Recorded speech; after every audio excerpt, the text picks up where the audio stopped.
Karnataka state वक्फ board के तहत चलने वाले इदारों में घपले आम बात है। कई तरह के घपले बदनुमानी सामने आती रहती हैं। इस बार कर्नाटका स्टेट वक्फ बोर्ड के एक ऑफिसर पे करप्शन के चार्जेस लगे हैं और इस सिलसिले में बात करने के लिए इस वक्त हमारे साथ मौजूद हैं चिकबालापुर के सामाजिक कारकुन हैं जो बेंगलोर में रहते हैं, अफजल साहब। चिकबालापुर का मामला उठा रहे हैं। साहब, क्या मामला है? आपका ने एक प्रेस कॉन्फ्रेंस करके वक्फ ऑफिसर पे इल्ज़ाम लगाया। कौन ऑफिसर हैं, क्या मामला है? एक वक्फ ऑफिसर हैं जिनका नाम है फौजिया सिद्दीक़ा बोल के। तो उनके ऊपर जो है करप्ट का जो भी करप्शन हुआ है, जो इलीगल फंड जो है हमारा गवर्नमेंट से जिसका गलत इस्तेमाल किया गया है, इसकी फ़िक्र लेकर मैंने एक प्रेस कॉन्फ्रेंस की है जिसके ताल्लुक़ से तमाम अरकान यहाँ पर मौजूद थे। मैंने तमाम सोशल मीडिया वालों को जमा करके इसकी फ़िक्र लेकर मैंने बात की है। ये तकरीबन 2 करोड़ का घोटाले की बात सामने आ रही है, जिसका जिक्र मैं नहीं कर रहा हूँ। जो वक्फ के पर्सनल सेक्रेटरी हैं, जो मिनिस्ट्री के सेक्रेटरी माइनॉरिटी सेक्रेटरी हैं, श्री मणिवन्नन साहब के लेटर में ख़ुद भी मौजूद है। और जो भी इसके अंदर जो इसकी तहक़ीक़ की है, PWD की रिपोर्ट भी मौजूद है, गवर्नमेंट से की गई रिपोर्ट भी मौजूद है। और स्पेशली बोर्ड से जो अपॉइंट किए गए ज़िम्मेदार जो 4 लोग हैं जो बड़े बड़े ओहदे पर फाइज थे, इंक्वायरी को बिठाए। तो इंक्वायरी की रिपोर्ट भी ये कह रही है कि इसके अंदर सरासर घोटाला हुआ है, इसका गलत इस्तेमाल किया गया है। तो इससे हमें बहुत ज़्यादा हमारे मुआशरे को जो है बहुत सी तकलीफ़ हो रही है कि कितने इदारों को कितना पैसा मिला है, कैसे करप्शन हुआ? तो तकरीबन ये जो 18 से 19 इदारे, बल्कि उससे ज़्यादा के इदारों को, जितना मेरी तहक़ीक़ चली, 18 से 19 इदारे और बहुत सारे इदारों को पैसा जो ग्रांट सैंक्शन हुआ है, किसी को 5 लाख, किसी को 7 लाख, किसी को 25 लाख, किसी को 2 लाख, किसी को 1 लाख, इस तरह के अलग अलग इदारों को जो है पैसा ग्रांट सैंक्शन हुआ है। लेकिन सैंक्शन होने के बाद उन इदारों की बदकिस्मती यह है कि एक पत्थर एक ईंट तक नहीं लगा। इसका हमें अफसोस है। यह पैसा गया कहाँ?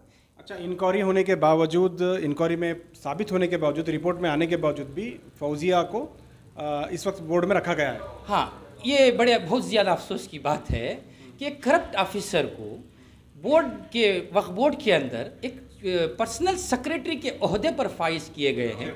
चेयरमैन साहब जो हैं, मैं समझता हूँ चेयरमैन साहब को इन तमाम बातों का इल्म नहीं होगा शायद। अब आपके ज़रिए से इसका इल्म होगा, तो मैं उनसे ये उम्मीद रखता हूँ कि इस तरह की जो गैर जिम्मेदाराना औरत है जो ओहदे पर फाइज है, इसको फ़ौरन निकाल कर बाहर का रास्ता दिखाएं। और इसकी जो भी आने वाले वक्त में जो पेंशन है वो तक इनको नहीं पहुंचना। अच्छा, इसमें ये जो करप्शन हुआ है, इसमें फौजिया का क्या रोल है, कैसे रोल है? तो ये जो है उस वक्त के ऊपर 2015 में अपॉइंट हुए थे, चिकबालापुर के डिस्ट्रिक्ट ऑफिसर बने हुए थे। तो उनकी निगरानी में जो भी काम होना है, जो भी ग्रांट सैंक्शन करना है, उनकी तहरीर के बगैर चीफ एग्जीक्यूटिव ऑफिसर भी ग्रांट सैंक्शन नहीं करते। तो ये अपने काम को बहुत ज़्यादा गैर जिम्मेदारी से जो है ना इन्होंने निभाया है। आज एक अफसोस की बात यह है कि कब्रिस्तान तो एक है, 3 मरतबा वो एक कब्रिस्तान के ऊपर ग्रांट सैंक्शन हुआ है कि 7 लाख, 5 लाख, फिर 5 लाख, फिर 2 लाख। यहाँ तक हद इतनी कर दी कि जो ग्रांट आप लोगों ने उस कब्रिस्तान को सैंक्शन किए हैं वो काम अभी थोड़ा बाकी है और 2 लाख रुपए की ग्रांट चाहिए बोलकर इन्होंने वो 2 लाख भी ग्रांट सैंक्शन कर लिए हैं। उस कब्रिस्तान की बदकिस्मती है कि ये लोग कफन तक बेच देंगे। अगर इस तरह के जिम्मेदार जो हैं कफन तक बेच देंगे, खबरों का व्यापार तक कर देंगे ये लोग, अगर वो इस वक्त पर उनको ऐसे ही छोड़ दिया गया। तो क्या चाहते हैं आप?